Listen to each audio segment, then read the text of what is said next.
Are you sure? I guess so. There's the foot pedal. Sorry. I'm watching. Here, come on. We're good. We're good. We can. For just the sake of it, I don't know. For what? For just the sake of it, I don't know.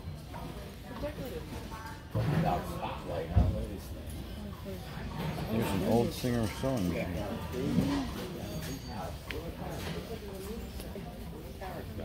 There's a foot pedal.